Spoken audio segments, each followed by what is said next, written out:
எல்லாருக்கும் வணக்கம். கார்த்திக் தமிழ் பேசுகிறேன். வழக்கமாக ஒரு அரசியல் கட்சி ஆட்சிக்கு வந்தால் எழுதப்படாத விதிமுறை என்ன அப்படின்னா, ஒரு 6 மாதத்துக்கு விமர்சனம் எதுவுமே செய்ய மாட்டாங்க. 6 மாதம் அவர்களை ஆட்சி கட்டிலில் அவர்கள் செய்ய வேண்டிய விஷயங்கள் எல்லாம் செய்ய வச்சுட்டு அதற்கப்புறமாக விமர்சனம் வைப்பாங்க. இதுதான் அரசியல் நடைமுறை.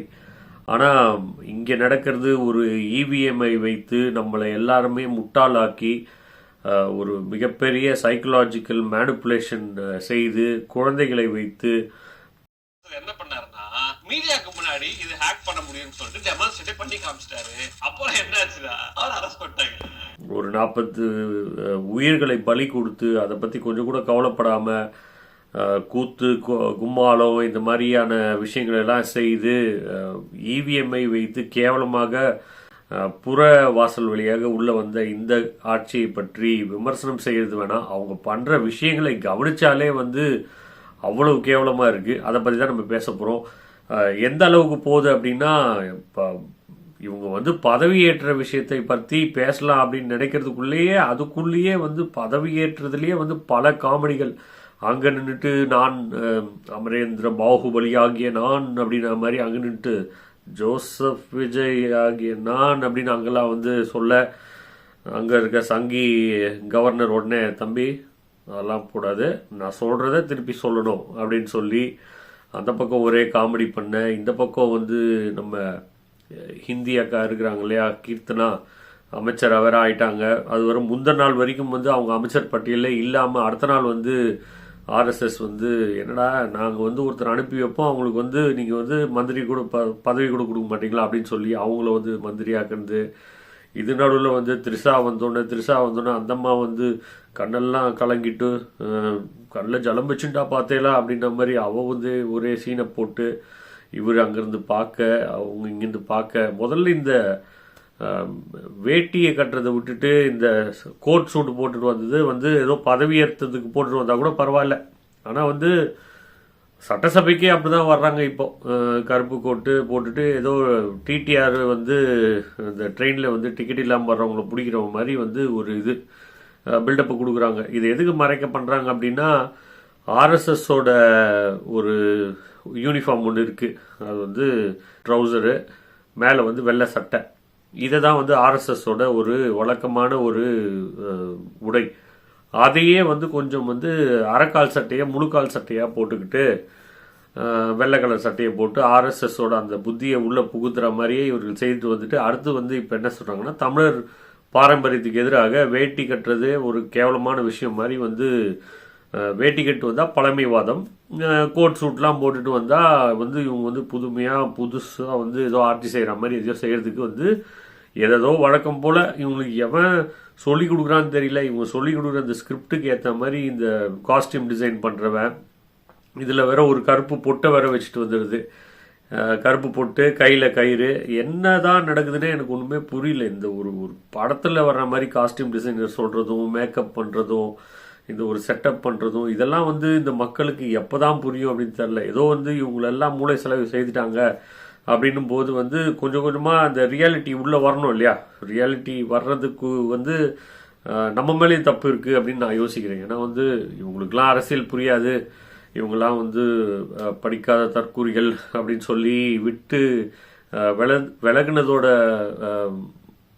பலன் தான் இப்போ அனுபவிக்கிறோம் அப்படின்னு நான் நினைக்கிறேன். ஏன்னா இவர்கள் மற்ற கட்சிகள் ஒழுங்கு கிடையாது. மற்ற கட்சிகளும் பாஜக இந்தியத்தின் அடக்குமுறைகளுக்கு தமிழ்நாட்டை கொஞ்சம் கொஞ்சமாக எடுத்துகிட்டு போய் அடகு வைக்கிறது தான் செய்கிறாங்க. ஆனால் இவங்க எனக்கு தெரிஞ்சு போகிற போக்க பார்த்தா இது இவங்களுக்கு இருக்க அடிப்படை அறிவின்மை காரணமாக மொத்தமாக எழுதி வைக்கிறதுக்கு கூட வாய்ப்பு இருக்குது. அதை மக்களுக்கு கொண்டு போய் சேர்க்க வேண்டியதுக்கு நமக்கு கடமை இருக்கிறதா நினைக்கிறேன். அதனால தான் எந்த ஒரு காலமும் அவசியமே கொடுக்காம முதல் நாள்லேருந்து இவங்க பண்ற விஷயங்களை பத்தி பேசலாம் அப்படின்றது தான் இந்த காணொலியோட ஒரு நோக்கம். நான் ஒண்ணு டே டிவிக்கே நீ என்ன பண்றனா, பெரும்பான்மைக்கு கம்மியா சீட்டு ஜெயிச்சு தனிப்பெருங்கட்சி ஆயிடுச்சு. நான் 2 டிஎம்கேல உள்ள கூட்டணி கட்சியில அவர் விட்டு டிஎம்கேவை தனிமரமாக்கிறீங்க. நான் 3 எதுக்கு ஏடிஎம்கேவை 2ஆ பிரிச்சு வைங்க, நமக்கு பின்னாடி யூஸ்ஃபுல் ஆகும். ஜி இதுக்கு நம்ம ஸ்டேட்டா தமிழ்நாட்டில் ஆட்சி அமைச்சலாமே. ஆட்சி அமைக்கலாம் தான், ஆனா தமிழ்நாட்டு மக்கள் கண்டுபிடிச்சிருவாங்களே. முதல்ல இந்த பதவியேற்பு இதெல்லாம் விட்டுருவோம். அங்கேயே வந்து ஒரு பதவியேற்பு நிகழ்ச்சியில் ஒன்றுமே தெரியாமல் முந்தின அரசாங்கம் வந்து தொடச்சி வச்சுட்டு போயிருக்காங்க, நக்கி வச்சுட்டு போயிருக்காங்க, பிளேட்டை கழுவி வச்சுட்டு போயிருக்காங்கலாம் ஒரு முதலமைச்சர் வந்து பேசக்கூடாது. அந்த அடிப்படை ஒரு புரோட்டோகால் கூட தெரியாமல் எதையும் உளறி வச்சுட்டு என்னமோ ஒயிட் பேப்பர் வந்து வெளியிடுவோம் அப்படின்னு வந்து சொல்கிறாரு. ஒயிட் பேப்பர் ஒன்றுமே இல்லை, ஒரு வெள்ளை அறிக்கை வந்து வெளியிடுறது ஒரு பெரிய விஷயமே கிடையாது. பார்த்தீங்களா, இந்த பக்கம் ஒரு பில்டப் கொடுக்கறதுக்கு இன்ஸ்டாகிராம் ரீல்ஸ் போகிறதுக்கு ஒரு கும்பலை ரெடி பண்ணி தயார் பண்ணி வச்சுருக்காங்க. அவங்க உடனே தலைவர் வெள்ளை அறிக்கையை வெளியிடுறாரு அப்படி இப்படின்லாம் சொல்கிறாங்க. போன ஆட்சி ஆரம்பிக்கும் போது என்னதான் அவர் மேலே விமர்சனம் இருந்தாலுமே அவர்களும் பிடிஆர் வந்து வெள்ளை அறிக்கையை வந்து வெளியிட்டு தான் வந்து இப்போ வந்து நீங்கள் சரி அப்போ அப்படியே வந்து இவங்க வந்து கஜானாவை காலியாக வச்சு எல்லாத்தையும் திருடிட்டு போனாங்க அப்படின்னா நீங்கள் என்ன செய்யணும்? அந்த வெள்ளை அறிக்கை வர்ற வரைக்கும் காத்துருங்க. நீங்கள் இதெல்லாம் சப்பக்கட்டு கொடுக்குற மாதிரி இருக்குது. ஏன்னா வந்து இவர்களே வந்து பில்டப்பை கொடுத்து இவர்களே வந்து எலக்ட்ரிசிட்டியில் வந்து இத்தனை வாட்ஸ் வந்து உங்களுக்கு கொடுப்போம் அப்படின்னு சொல்லிட்டு கடைசியில் வந்து இத்தனை யூனிட்டுக்கு மேலே யூஸ் பண்ணுறவங்களுக்கு தான் அப்படின்னு சொல்லிட்டு அதில் வந்து ஒரு ஸ்மால் பிரிண்ட்டை கொண்டு வர்றாங்க. இது எப்படி இருக்குன்னா, மகளிருக்கு வந்து இலவச பேருந்து அறிவிச்சிட்டு அப்படியா அப்படின்னு சொல்லி எல்லாரும் ஓட்டு போட்டதுக்கப்புறம் மகளிரை வந்து ஏறுறதுக்கு முன்னாடி வந்து தூக்கி பார்ப்போம், அவங்க ஒரு 60 கிலோவுக்கு மேலே இருந்தாங்கன்னா அவங்களுக்கெல்லாம் கிடையாது, அவங்களுக்கு பாதி டிக்கெட்டு, வெயிட் கம்மியாக இருந்தாங்கன்னா அவங்களுக்கு வந்து நாங்கள் சொன்ன மாதிரி வந்து ஃப்ரீ டிக்கெட்டு அப்படின்னு சொன்னால் எப்படி இருக்கும்? அந்த மாதிரி தான் இதெல்லாம் வந்து இந்த பதவியேற்புலேயே இப்படி போயிடுச்சு. இந்த பதவியேற்பை முடிச்சு வந்து அடுத்த நாள் வந்து சட்டசபையில் வந்து பதவி ஏற்கும்போது இந்த அம்மா வந்து கீர்த்தனா சிவகாசியில் எம்எல்ஏவாக தேர்ந்தெடுக்கப்பட்டிருக்காங்க. இவிஎம் கீர்த்தனா, இவிஎம் விஜய் மாதிரி இவிஎம் கீர்த்தனா அவங்க வந்து பதவியேற்க வந்தோடனே இந்த மாதிரி எங்கப்பா உங்களோட பேப்பர் எங்கம்மா அப்படின்னு சொல்லி சான்றிதழ் எங்கே, வெற்றி பெற்ற சான்றிதழ் அப்படின்னு கேட்டோன்னே அங்கே வந்து இந்த பள்ளிக்கூடத்துலலாம் வந்து பசங்க சொல்லுவாங்க, miss I forgot miss, sorry miss, I forgot my homework miss அப்படின்வாங்க. அந்த மாதிரி வந்து எத்தனை வரல அப்படின்னு சொல்லி வந்திருக்கு. ஒரு எம்எல்ஏவா பதவி ஏற்று நீ மினிஸ்டராக போகிற, ஒரு அடிப்படை விதி கூட தெரியாம இவங்கள நம்பி, ஆனா வந்து பேச்செல்லாம் பார்க்கணுமே, மைக்க நீட்டுனா போதும், தூக்கத்துல எழுப்பி கேட்டா கூட வந்து பேசும், எல்லா லாங்குவேஜும் கலந்து பேசும் போல இருக்கு. ஆனா இதுல வந்து ஒரு சர்டிபிகேட்டை கூட எடுத்துட்டு வரல. இதுக்கு நடுவில் ஒரு மிகப்பெரிய சர்ச்சை. வழக்கம் போல இவர் ஆஸ்தானமா வந்து இவர் வச்சிருக்கிற இந்த ஆஸ்ட்ராலஜர் யாரு அப்படின்னா ஜோசியம் பார்க்குறவன். இந்த ஜோசியம் பார்க்குறவனை வந்து கொண்டு வந்து வச்சுட்டு, இந்த ஜோசியம் பார்க்குறவன் சொன்னான் அதனால தான் நான் ஜெயிச்சேன்னு ஒரு உள்ளூர் இருக்கு போல இருக்கு. அதனால அவரு கொண்டு வந்து அரசாங்க பதவியில் யாரோட வரிப்பணத்தில் நீ வந்து அரசாங்க பதவி கொடுக்குற. அடுத்த நாளே வந்து விஜயகாந்தோட மனைவி பிரேமலதா வந்து சட்டசபையில் 2 கேள்வி கேட்டாங்க. அந்த 2 கேள்வியில் ஒரு கேள்விக்கு மட்டும்தான் உடனே பயந்து இந்த மாதிரி வந்து இவரை வந்து நீங்கள் வேணா வச்சுக்கோங்க, உங்களுக்கு பிடிச்சவங்கள நீங்கள் வச்சுக்கோங்க, ஆனால் அவங்களுக்கு அரசாங்க பதவியெல்லாம் கொடுத்து வைக்கக்கூடாது அப்படின்னு சொல்லி ஒரு சூசகமாக ஒன்று சொன்னாங்க. உங்களை யாரையும் சொல்லியிருப்பாங்கன்னு உங்களுக்கு புரிஞ்சிருக்கும். அதை உடனே வந்து வாபஸ் வாங்கிட்டார். இந்த வாபஸ் வாங்கிட்டு இவரை வந்து நான் வந்து அரசாங்க பதவி கொடுக்கல, அந்த அந்த அரசாணையை வந்து ரத்து செய்கிறோம் அப்படின்னு சொல்லி அடுத்த நாளே வந்து பேக் அடிச்சிட்டார். அதில் முக்கியமாக இன்னொரு கேள்வி கேட்டாங்க. அதில் வந்து மூஞ்ச மூடிட்டுலாம் நான் எங்கேயும் போக மாட்டேன், நான் எல்லாமே வெளிப்படையாக தான் போவேன் அப்படின்னு சொல்லி இவரே அவருக்கு ஆப் வச்சுக்கிட்டார் இல்லையா, ஒரு ஸ்டேட்மெண்ட்டை கொடுத்து. அந்த ஸ்டேட்மெண்ட்டை வச்சு கேட்டாங்க, மூஞ்ச மூடிட்டு போக மாட்டீங்கன்னு சொன்னீங்களே, ஆனால் உங்களோட வீட்டுக்கு வந்து மூஞ்ச மூடிக்கிட்டு ஒருத்தன் காரில் வந்தானே, யார் அது, அந்த உண்மையை சொல்லுங்க, குதிரை பேரம் நடந்ததா, இவிஎம் மிஷினை வச்சு நீங்கள் வந்து ஜெயிச்சது பத்தாது அப்படின்னு சொல்லி வந்து நீங்கள் இப்போ வந்து அதிமுகவை உடைக்கிறதுக்கா இல்லை வந்து வேற ஏதாவது கட்சியிலேருந்து ஆட்களை வாங்குறதுக்கா, இது யார் வந்தது அப்படின்னு வந்து கேள்வி கேட்டிருக்காங்க. அந்த கேள்விக்கு பதிலே இல்லை, அந்த கேள்வி அப்படியே விட்டாங்க. இந்த ஜோசிகாரனை பற்றி சொல்லணும்னா, இந்த ஜோசிகாரனை பற்றி ஏற்கனவே ஒரு பல கொலை விஷயங்கள்லையும் கேடுகட்ட விஷயங்களிலும் வந்து பழைய காலத்துலேருந்தே இன்வால்வ் ஆகியிருக்கான் அப்படின்னு சொல்லி ஜூனியர் வீடனில் வந்த செய்திகள் எல்லாம் இருக்குது. இவன் எந்த அளவுக்கு ஒரு கேடு கெட்டவன் அப்படின்னா வந்து ஹார்ட் அட்டாக் வருதா, ஹார்ட் அட்டாக் வந்ததுன்னா உடனே நெஞ்சுவலி வருதா, உடனே நீங்கள் எதுவும்லாம் செய்யாதீங்க, இந்த மந்திரத்தை சொல்லுங்க அப்படின்றான். உனக்கு வந்து உலகத்தில் வந்து 100 பணக்காரங்க இருக்காங்கன்னா அந்த 100 பணக்காரங்கள டாப் 10 பணக்காரங்களை நான் உருவாக்குவேன், நீங்கள் ஒரு 10% மட்டும் என்கிட்ட கொடுங்கன்னு. அப்போ வந்து இவனை வந்து 10%க்காக தான் வந்து அரசாங்க வேலை உள்ளே போட்டிங்களா அப்படின்னு கேள்வியெல்லாம் பலமாக வருது. இது எதுக்காக அவனை வந்து கொண்டு வர்றாங்க அப்படின்னா வந்து பார்த்தீங்களா, இதெல்லாம் வந்து வெறும் அறிவியல் சார்ந்து பகுத்தறிவு சார்ந்து வந்து வளர்ந்து வந்த இந்த தமிழ்நாட்டில் ஒரு ஜோதிடரை கொண்டு வந்து அங்கே உட்கார வச்சிருக்காங்க அப்படின்னு வந்து இவங்க வந்து பரப்புறதுக்கான வாய்ப்பாக அது நினைச்சாங்க. ஆனால் முதல் நாளே அடிச்ச அடியிலேயே பேக் வாங்கிட்டாங்க. அது வரைக்கும் சந்தோஷம். இப்போ வந்து மக்களோட குரலுக்கும் சட்டசபையில் எதிர்ப்புக்கும் வந்து இவங்க மதிப்பளிக்கிறாங்க அப்படின்னு நம்ம நம்பணும்னா அது வரைக்கும் சரி. ஆனால் என்னை பொறுத்த வரைக்கும் இவங்க என்ன செய்வாங்க அப்படின்னா, இந்த சின்ன சின்ன விஷயங்கள்ல வந்து இந்த ஜோசியரை வாடகைக்கு வாங்குறது, ஜோசியரை வந்து ரத்து செய்கிறது, இதெல்லாம் செய்வாங்க. ஆனால் கல்விக் கொள்கை, அது வழியாக வர்ற முக்கியமான விஷயங்கள், நீட்டு, இந்த மின்சாரம், இது வழியாக வந்து கனிம வளம், இது வழியாக வர்ற இந்த டங்ஸ்டன் போராட்டம் செய்ததுனால ஒரு இடத்த வந்து காப்பாற்றணும்னு நம்ம நினைச்சிட்டு இருக்கோம். அந்த திட்டம் வந்து மறுபடியும் வரும். இந்த 8 வழி சாலை வேற வழியாக வந்து வரும். இதெல்லாம் வரதான் செய்யும். இதை வந்து எப்படி வந்து அந்த இடத்துல எப்படி நடந்துக்கிறாங்கன்றதை பொறுத்து தான் நம்மளுக்கு வேற வழி இல்லை. இவங்க தான் நம்மளுடைய தமிழ்நாட்டுக்கு இவர்கள் தான் ஒரு ரெப்ரசன்டேட்டிவ், இவர்கள் தான் பிரதிநிதி, இவர்கள் தான் வந்து அதை வந்து எதிர்த்து நிற்கணும். அங்கே வந்து பேக் அடிக்கிறாங்களா அப்படின்னு தான் நம்ம வந்து முக்கியமாக பார்க்கணும். இதில் இந்த ஆம்பளை ஜோசியர் இல்லாமல் ஏற்கனவே ஒரு பொம்பளை ஜோசியர், அது பொம்பளை ஜோசியரில் அது ஹெல்த்தையும் ஜோசியத்தையும் மிக்ஸ் பண்ணி கலந்து அடிக்குது. ஏன்னா வந்து மார்க்கெட்டிங் பண்ணலான்ட்டு அதை ஏற்கனவே ஒரு எம்எல்ஏ சீட்டு கொடுத்து அதை வேற வந்து உட்கார வச்சிருக்கிறாங்க.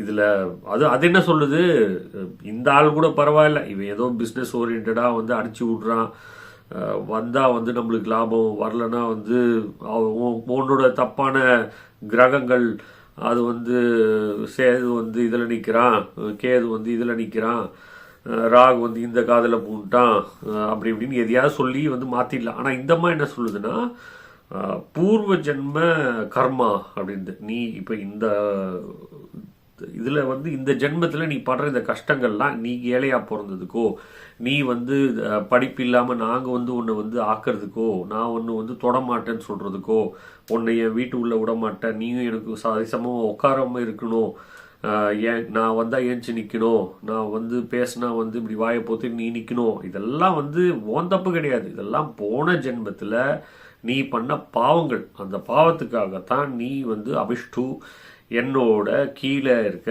ஜாதியில் இருக்க அப்படின்னு சொல்லி இந்த சனாதனத்தை அப்படியே வந்து கொண்டு வர்ற இந்த விஷயத்தை தான் இந்தம்மா செய்யுது. இந்த ஜோசியக்காரன் அனுப்பிச்சதுக்கு பரவாயில்ல, அவன் எங்கேயா போய் கிளி ஜோசியம் பார்த்து பொழைச்சிப்பான்னு வச்சுக்கோங்க. இந்த அம்மாவை கூட்டின்னு வந்து இந்த அம்மா ஒரு மக்கள் பிரதிநிதியாக வந்து இருக்கு. இவனுங்களை வந்து இந்த எம்எல்ஏக்களை மட்டும் சொல்லிட முடியாது. நம்ம இவனுங்களை ஃபாலோ பண்றவனுங்க இருக்கானுங்க பாருங்க, இது எல்லாமே ஒரு முழுக்க ஒரு அப்பட்டமான ஸ்கிரிப்டா தெரியுது. இதெல்லாம் வந்து முதல் நாளே வந்து எல்லாரையும் போய் இவர் வந்து ஜெயிச்சோன்னு எல்லாரையும் போய் பார்க்கறதெல்லாம் எதற்காக அப்படின்னா, நாளைக்கு மோடியை போய் இவர் பார்த்து அவர் கூட உட்காரும்போது நம்ம வந்து கேள்வி கேட்டோம் அப்படின்னா, நான் போய் கண்ட பயிலையும் தான் பார்த்தேன், நான் இருக்கிற சின்ன சின்ன கேடிகளை பார்த்தேன், பெரிய கேடியை பார்க்க வந்தேன் அப்படின்னு சொல்லி ஒரு நியாயப்படுத்துறதுக்காக தான் போய் எல்லாரையும் விடாம, ஒரு சத்யராஜ் ஒரு படத்தில் சொல்லுவான் பாருங்க, ஐயா ஊர்ல யாராவது இருக்கீங்களா, வீட்டுக்குள்ள யாராவது இருக்கீங்களா, வண்டு சிண்டு யார் இருந்தாலும் வெளில வாங்க, அப்புறம் வந்து கபாலி வந்து மரியாதை கொடுக்கலன்னு சொல்லாதீங்க அப்படின்ற மாதிரி எல்லாரும் கல்வி விழுவானு. அந்த மாதிரி போய் பேச்செல்லாம் பேசி அத்தனை பேரை வந்து இத்தனை நாள் நமக்காக அரசியல் செய்தவர்கள் எல்லாம் அழித்து விட்டு நீங்க வந்து ஏமாற்றி உட்காந்துட்டு ஒருத்தன் வீட்லயா போயிட்டு கப்பு சிப்புன்னு போச கொடுக்கறது. இதுக்கு நடுவில் வந்து உங்களோட மேல இருக்க முதலாளி வந்து என்னைக்கு இருந்தாலும் உதவும். இவனுங்களெல்லாம் நம்ப முடியாது. இந்த சிபிஎம் சிபிஐ விடுதலை சிறுத்தைகள் இவனுங்களெல்லாம் நம்ப முடியாது. என்னைக்குன்னா ஒரு முக்கியமான விஷயம் வரும்போது வந்து நம்பிக்கையில்லா தீர்மானம் கொண்டு வந்துட்டானுங்கன்னா அப்படின்னு சொல்லி உடனடியாக அதிமுகவை உடைச்சி பெரும்பான்மையை வந்து கொடுத்துட்டாங்க. இப்போ வந்து இது எலெக்ஷனுக்கு முன்னாடி உடையாத அதிமுக எலெக்ஷனுக்கு அப்புறமாக உடையுது, அழகா வந்து பிரிஞ்சு போகுது. ஓட்டுகளை வந்து சட்டசபையிலேயே வந்து பாதியாக தனித்தனியாக போடுறாங்க. அப்படின்னா இதெல்லாம் வந்து என்ன நடக்குது அப்படின்னு நம்ம புரிஞ்சுக்கணும். இதில் இவனுங்களோட இந்த முட்டா ஃபாலோவர்ஸ் இருக்கானுங்க பாருங்க, இவனுங்களை வந்து மூல செலவு செய்கிற மாதிரி வந்து வேற யாரையுமே செய்ய முடியாது. அதுக்குள்ள ஒருத்தன் வந்து இவர் இவ்வளோ கடன் வாங்கிட்டு போயிட்டாங்க அப்படின்னு சொல்லி இவர் வந்து மேடையில் சொன்னோன்னே அடுத்த ஒரு நாள்லயே வந்து இவ்வளவு கடன் இருக்கா ஒரு குடிமகன் மேலேயும் அப்படின்னு சொல்லி உடனே வந்து செக் எழுதி என் சார்பாக என்னுடைய இந்த கடனை வந்து அளிக்கிறேன் அப்படின்னு சொல்லி ஒரு செக்கை வந்து இவர் கொடுக்குறாராம். அதை வந்து பயங்கரமா பரப்புறானுங்க. இதெல்லாம் இந்த முட்டா விஷயமெல்லாம் வந்து சங்கர் படத்துல கூட நம்ம பார்க்கலையே. ஏன்னா சங்கர் படத்துல தான் வந்து இன்னைக்கு வந்து ஆட்சிக்கு வந்தோடனே ரோட்ல டிராஃபிக் எல்லாம் சரியாயிடும், மக்கள் எல்லாம் வந்து பொது கழிப்பிடத்துக்கு போயிடுவாங்க, யாருமே டிராஃபிக் ரூல்ஸ் மீற மாட்டாங்க, இந்த மாதிரி மாபெரும் குற்றங்கள் எல்லாம் வந்து ஒரே நாள்ல தீந்துரும். அந்த மாதிரி வந்து தமிழ்நாட்டோட கடன் இவ்வளவு இருக்கு அப்படின்னு ஒருத்தன் வந்து செக் கொடுத்துட்டானா. இதெல்லாம் இந்த முட்டா ஐடியாலாம் எவன் தான் கொடுக்குறான் அப்படின்னு பார்த்தா நம்மால ஏற்கனவே வந்து சினிமால நம்மால இதை பண்ணவர் தான். தமிழ்நாட்டு கடன் வந்து இவ்வளவு இருக்கு, நான் ஒரு தனி மனிதனாக டிடி எடுத்து அனுப்புகிறேன்னு சொல்லி படமே எடுத்திருக்காரு. இந்த படம் எடுத்ததை தான் இவனே பார்த்து இது பண்ணதே காப்பி, அந்த காப்பியே இவன் ஒருத்தன் காப்பி அடிச்சு வேற போட்டிருக்கான். ரியாலிட்டியில நம்மளுக்கு எல்லாம் பரப்புறானுங்க. இதுல ஆரம்பிச்சிட்டாங்க இந்த மாதிரி வந்து எப்பட்றா வந்து 6 சிலிண்டர் கொடுப்பீங்க, எப்பட்றா வந்து 2500 கொடுக்க போறீங்க ஒரு பெண்ணுக்கும் அப்படின்னு வந்து பார்த்தா அதுக்கும் வீடியோ போட ஆரம்பிச்சிட்டானுங்க இந்த பக்கம். ஐயா சிஎம் விஜய் சார், நீங்க வந்து நிம்மதியா ஆட்சி செஞ்சா போதும் சார், நீங்க எங்களுக்கு 2500 கொடுக்க வேண்டாம் சார், நீங்க எங்களுக்கு எல்பிஜி சிலிண்டர்லாம் கொடுக்க வேண்டாம் சார், நீங்க அதெல்லாம் கஷ்டப்படாதீங்க, உங்க மூஞ்ச பார்த்தாலே பாவமா இருக்கு, அதுல வேற ரெனால்ட்ஸ் பென்ல வந்து கருப்பு மயில எவனோ பொட்டுக்கிட்டு எல்லாம் வேற வச்சுட்டு போயிருக்கான், நீங்க வந்து கோட் சூட்லாம் போட்டாலும் ரொம்ப சோகமா இருக்கீங்க சார், ப்ளீஸ் சார், அதனால நீங்க இதெல்லாம் தராதீங்க சார்ன்னு சொல்லி இவனுங்களே கிளப்பி விட்டு இவனுங்களே வந்து அதை வீடியோ போட்டு அதையும் எடுத்து பரப்பிட்டு இருக்கானுங்க. அப்புறம் என்ன சொல்லுவாங்கன்னா மக்களே வந்து விஜய்க்கு வந்து பேராதரவு கொடுத்து விட்டார் அப்படின்னு சொல்லி இந்த மீடியா இருக்கும் பாருங்க, இந்த மீடியா வச்சு கிளப்பி விடுவானுங்க. இதை கிளப்பி விட்டுட்டு மக்களே வேணான்ட்டாங்க, இந்த நல்ல திட்டம்லாம் மக்களே வேணான்ட்டாங்க அப்படின்னு சொல்லி வந்து வழக்கம் போல உருட்டுவானுங்க. போலீஸ் வந்து இனிமேல்ட்டு பெண்களுக்கு வந்து பாதுகாப்பு வந்து இல்லாம தமிழ்நாடே இருக்காது. உடனடியா முதல் நாளே வந்து விஜய் அண்ணன் வந்து ஆட்சிக்கு வந்தோடனே வந்து விஜய்னா வந்து போலீஸ் எல்லாம் வந்து பாருங்க புது பைக் கொடுத்து இந்த பைக்ல இருக்கவங்கலாம் 24/7 அப்படியே சுத்திக்கிட்டே இருப்பாங்க. எந்த பெண்ணுக்கும் வந்து அப்படின்னா வந்து அப்படின்றதுக்குள்ள வந்து அப்படியே பிடிச்சிருவாங்க போலீஸு. அங்க வந்து போட்டு வடக்கனுகள் ஒரு தமிழ் ஆளை போட்டு ஜெகதீஷ்ன்றவனை வந்து அடின்னு அடிச்சிருக்கான். ரோட்ல கும்பலா நின்று இருந்திருக்கானுங்க. அந்த ஊர்ல இருக்க பொம்பளைங்க சொல்றாங்க, பொம்பளைங்க ரோட்ல போகும்போது வந்து சின்னோண்டு டவலை கட்டிட்டு ஈர டவலை கட்டிட்டு இங்கேயும் அங்கேயும் நடக்கிறானுங்க வடக்கு நாய்ங்க. அதை தட்டி கேட்ட அந்த ஆளை போய் அடின்னு அடிச்சு கும்பலா சேர்ந்து ஒரு 50 பேருக்கு மேல வந்து ஒரே ஒருத்தனை அடிச்சு மண்டையில வெட்ட விட்டுருக்கானுங்க. அங்க போய் புடுங்க முடியல இந்த போலீஸுக்கு. ஒரு 4 பேருக்கு வந்து அரெஸ்ட் பண்ணி வச்சிருக்காங்க. 3 மாசம் முன்னாடி போட்ட இந்த வீடியோவை எடுத்து வச்சு விஜய் அண்ணா வந்து ஆட்சிக்கு வந்துட்டாரு, விஜய்னா வந்துட்டாரு, இனிமேல்ட்டு எல்லாருக்கும் பாதுகாப்பு அப்படின்னு சொல்லி இவனு போலியா பரப்புற வேலை இந்த பக்கம் செய்யறானுங்க. சரி, இவனுங்க தான் வந்து இன்ஸ்டாகிராம் ரீல்ஸ் வழியா ஏமாந்த சோனகிரி ஏதோ நம்மளெல்லாம் வந்து இப்படி செய்யறானுங்க அப்படின்னு பார்த்தா எம்எல்ஏ ஒருத்தன் என்னமா நடிக்கிறான். ஒரு படத்துல சொல்லுவாங்கல்ல, இந்த கமலஹாசன் சொல்லுறாரு, ஏன்னா அவார்டா கொடுக்குறாங்க இந்த நடிப்பு நடிக்கிற அப்படின்ற மாதிரி. அவனை கேட்கறாங்க, என்ன பாஸ் செருப்பு கிருப்புலாம் போடாம சட்டசபைக்கு வந்திருக்கீங்க அப்படின்னா அவன் அப்படியே மூஞ்சு வச்சுன்னு அவன் என்ன சொல்றான்,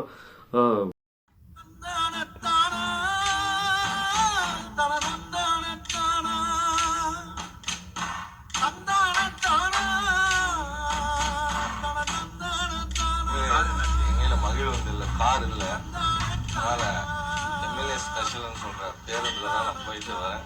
இவர் பேர் வந்து பாத்தீங்கன்னா டெண்டல்குமார். கேவி குப்பம்ல வந்து டிவிகே சைட்ல ஜெயிச்சு அசம்பிளிக்கு வந்து இன்னைக்கு வராரு. பாவம் அவர்கிட்ட வந்து காரே இல்லாம மக்கள் பேருந்துல பஸ்ல வந்து வராரு. உண்மையிலேயே பாராட்டுக்குரியது. ஃபர்ஸ்ட் டைம் இந்த போஸ்ட் பார்க்கும்போது எனக்கே வந்து கொஞ்சம் பூஸ்பமா இருந்துச்சு.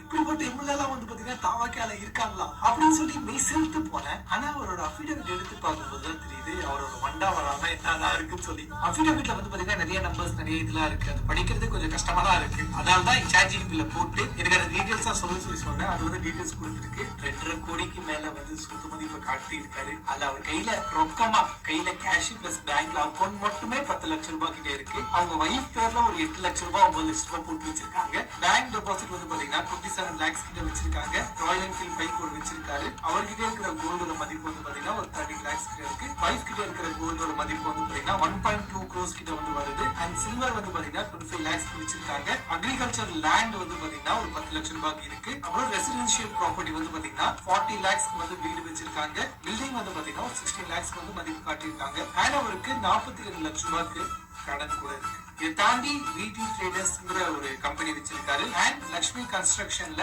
பார்ட்னராகவும் இருக்கு. நான் எதுவும் சொல்லல. அவர் அஃபிடவிட்ல அவர்கிட்ட என்னென்ன சொத்து மதிப்பு இருக்காரோ அவர் அப்லோட் பண்ண டேட்டாவை தான் நான் இங்க எடுத்து வச்சிருக்கேன். இதுக்கு மேல எனக்கு பேசுறதுக்கு ஒண்ணுமே இல்லை. அது சரி ஜோசியருக்கெல்லாம் இந்த அரசாங்கம் எனக்கு வந்து மகிழ்ந்து கிடையாது. இதில் சுத்த தமிழ் வேற. கார் கிடையாதான், கார் கிடையாது எனக்கு. நான் அதனால் இந்த அரசு பேருந்தில் வந்து எம்எல்ஏக்காக விட்டுருக்கேன், இந்த இதில் தான் வர்றேன் அப்படி இப்படின்னு ஒரே சீனை ஒரு ஏன்டா நடிச்சு தான் ஏமாற்றி எல்லார் மண்டையும் கழுவி வச்சுருக்கீங்களே, அப்புறம் ஏன்டா நடிக்கிறீங்க அப்படின்னு சொல்லிட்டு அவனோட சொத்து மதிப்பு, அவன் சொன்ன சொத்து மதிப்பை வந்து போய் தேர்தலில் நின்ற இடத்துல போய் பார்த்தா அவன் கொடுத்துருக்கான். அவன் வீட்டில் என்னென்ன வண்டி இருக்குது, என்னென்ன பைக் இருக்குது, என்ஃபீல்டு பைக்லேருந்து கார்லேருந்து எல்லாம் வச்சுருக்கான், எவ்வளோ தங்கம் வச்சுருக்கான், எவ்வளோ ரொக்கம் வந்து வச்சுருக்கான்னு சொல்கிறான். ஆனால் என்னமான்னு நடிக்கிறான், கார் இல்லை அதனால் நான் அப்படியே வந்து பஸ்ஸில் வந்தேன் அப்படின்றான். எம்எல்ஏ எப்படி இருக்கானுங்க, முதல்வராக இருக்கிறவருக்கு ஒன்றும் தெரியலை, வச்சு செஞ்சு விட்டாங்க முழுக்க இன்னைக்கு சட்டசபையில்.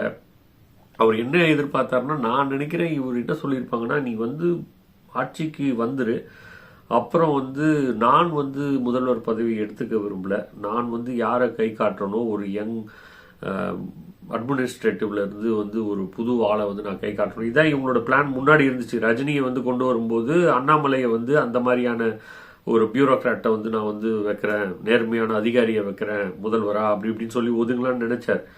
ஆனால் வந்து இப்போ விஜய்னு வந்ததுனால இல்லை நீயே தான் நடிச்சாகணும், டபுள் ரோலாக இருந்தாலும் நீ தான் பண்ணி ஆகணும், உனக்கு ஃபுல் டைம் டியூட்டி இங்கே தான் அப்படின்னு சொல்லி போட்டாங்க. அவர் மூஞ்ச உருன்னு வச்சுன்னு உட்காந்து இருக்கிறதுக்கே அதான் காரணமாக இருக்கும். ஏன்டா இப்படி சொல்லிடா நீங்கள் இவிஎம் வச்சு ஜெயிக்க வைப்பேன் தானே சொன்னீங்க, இப்போ என்னடா சட்டசபைக்கெல்லாம் போக சொல்கிறீங்க. அதுலேயும் வந்து இவங்க விட்ட டைலாகெல்லாம் இது இத்தனை சினிமாவில் நடித்து இவ்வளோ ஏமாற்றி வந்ததெல்லாம் வந்து ஒரு வாரத்துக்கு வந்து இவங்களுக்கெல்லாம் திமிரா இருக்கலாம். ஆனால் நீங்கள் பண்ண அந்த திருட்டுத்தனத்தை வச்சு தான் உங்களை திருப்பி அடிக்க போகிறாங்க மக்கள்ன்றதே உங்களுக்கு புரியல. ஏன்னா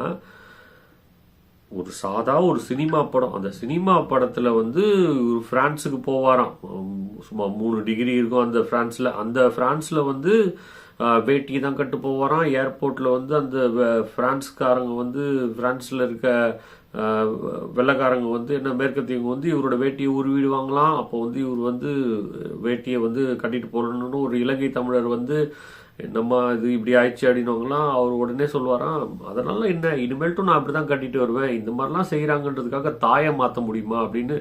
இப்போ சட்டசபைக்கு வந்து வேட்டியை கட்டாமல் வந்து இதை போட்டு கோட் சூட் போட்டு வந்திருக்கீங்களா, அப்போ நீங்கள் தாயை மாற்றிட்டீங்களா சொல்லுங்கள். இப்போ பிரான்ஸில் வந்து போட முடியுது, ஆள போகிறான் தமிழன்னு சொல்லி பஞ்சாப் வரைக்கும் போகிறேன்னு சொல்லுவீங்க, பஞ்சாபில் போய் அங்கே வேட்டி சட்டையை கட்டி தான் வந்து ஆள போகிறான் தமிழன்னு வந்து எல்லாருக்கும் பில்டப் ஏற்றுவீங்க. ஆனால் தமிழ்நாட்டில் 40 டிகிரி அடிக்குது, அதில் உட்காந்துட்டு கோட் சூட்டு கருப்பு சூட்டு போட்டு வந்து உட்காந்துருக்கீங்க, அப்போ தாயை மாற்றிட்டீங்களா அப்படின்னு கூட தான் கேட்கணும். அதான் அந்த சட்டசபையில் வச்சு செய்தாங்க பாருங்க ரேகிங். இன்னைக்கு ஒன்றுமே செய்யலை, அவ்வளோவெல்லாம் செய்யலை. வழக்கமாக சட்டசபையில் இதை விட காரசாரமான விவாதங்கள்லாம் நடக்கும். ஆனால் ரொம்ப தெளிவாக எங்களோட ஆதரவு பெற்று நீங்கள் வந்து ஆட்சி அமைச்சிருக்கீங்க அப்படின்னு சொல்லிட்டு, என்ன இருந்தாலும் வந்து சனாதனத்துக்கிட்ட கொஞ்சம் உஷாராக இருங்க அப்படின்னு வந்து சொல்லிட்டு போனதுக்கு அங்கே எழுந்துச்சு பதில் சொல்லிக்கணும். நம்ம ஒரு கம்பெனிக்கும் வந்து ஒரு டைரக்டராக இல்லை, நம்ம ஒரு 4-5 ஒரு பொட்டி கடை நடத்தியிருந்தா கூட பரவாயில்ல, ஒரு ஆட்டோ ஸ்டாண்டில் ஒரு 4-5 பேரை சேர்த்து வச்சிருந்தா கூட பரவாயில்ல, இல்லை சினிமா துறையிலேயே விடுங்க, சினிமா துறையிலேயே ஒரு இந்த நடிகர் சங்கத்தெல்லாம் கட்டுப்படுத்தி ஏதோ ஒரு பதவியில் இருந்தாலும் இதெல்லாம் பற்றி தெரியும். ஒன்றுமே இல்லாமல் வெறும் ஒரு டான்ஸ் ஆடுறாரு, பிளாஸ்ட்டு இந்த பக்கம் தளபதின்னு பேண்ட்டை பிடிச்சி சொறிகிற மாதிரி ஒரு பாட்டை கடைசியாக போட்டோன்னே இதை வச்சு மட்டுமே வந்துட்டு வெறும் ஒரு மேனிப்புலேட் பண்ணி ஒரு பெரிய ஏஜென்சி, அந்த ஏஜென்சிக்கு போய் இன்னைக்கு வந்து ஆதரவு அர்ஜுனா வந்து போய் ஒருத்தரையாக கட்டி பிடிச்சி, ஏன்டா அவங்களுக்குலாம் மனசாட்சியே இல்லையடா, இவ்வளவு கோடி மக்களை வந்து முட்டாளாக்கி இருக்கமே அப்படின்னு கொஞ்சம் கூட வெக்கம் மானம் இல்லாமல் அவனை போய் நல்லா ஏமாத்துனீங்க தம்பின்னு கட்டி பிடிக்கிறான். அவனும் நல்லா ஏமாத்த சான்ஸ் கொடுத்தீங்கன்னா அப்படின்னு அவனும் கட்டி பிடிக்கிறான். இதெல்லாம் ஓப்பனாக செய்கிறாங்க. இந்த மாதிரிலாம் செஞ்சதுக்கு தான் இந்த மாதிரி காணொலிகள் தொடர்ந்து வந்துட்டே இருக்கும். பேசுனா நாளைக்கு வந்து இதை எடுத்து வச்சு கேட்பாங்கன்னு கொஞ்சம் கூட அக்கறை இல்லாமல் எப்போ பாரு வந்து முதலமைச்சர் வந்து தமிழ்நாட்டு மீனவர்களை வந்து பக்கத்தில் இருக்க சுண்டக்கா நாடான ஸ்ரீலங்கா வந்து பிடிச்சி வச்சுக்கிறான், அரெஸ்ட் பண்ணுறான் அப்படின்னா என்ன பண்ணுவார் ஸ்டாலின்? வெறும் லெட்டர் தான் எழுதுவார் அப்படின்னு. இப்போ இவர் என்ன பண்ணார்? அதையே தான் செஞ்சுருக்காரு. எவன் வந்தாலும் மக்களுக்கு மாற போகிறது கிடையாது. ஆனால் இந்த மக்களை இப்படி முட்டாளாக்க வைக்கிறதுக்கு, அவர்களுக்கு விழிப்புணர்வு தர்றதுக்கு இந்த மாதிரியான காணொலிகளை எல்லாரும் எடுத்து பேசணும் அப்படின்றது வந்து என்னுடைய கோரிக்கை. தொடர்ந்து பேசுவோம். ஏன்னா இவங்க கொடுக்குற கண்டென்ட்டுக்கு வந்து பேசி பேசி வாயெல்லாம் வலிக்குது. 3 நாள் தான் ஆயிருக்குது. 3 நாளுக்குள்ளேயே வந்து 30 நாளுக்கான கண்டென்ட் கொடுக்குறாங்க. இதில் வந்து வெறும் நக்கி பிழைச்சே வந்து லைக்கு சப்ஸ்கிரைபு வாங்கி ஒரு கோடியாக வந்து ஃபாலோவர்ஸ் வச்சுருக்க இந்த மென்டல் கௌரி இந்த மாதிரியான ஆட்களுக்கெல்லாம் வந்து ஆதரவு கொடுக்காம கொஞ்சமாவது இருக்கிற விஷயத்தை எடுத்து பேசுகிறவங்களுக்கு ஆதரவு கொடுக்கணும் அப்படின்ட்டு நான் கேட்டுக்கிறேன். நன்றி, வணக்கம். கார்த்திக் தமிழன்.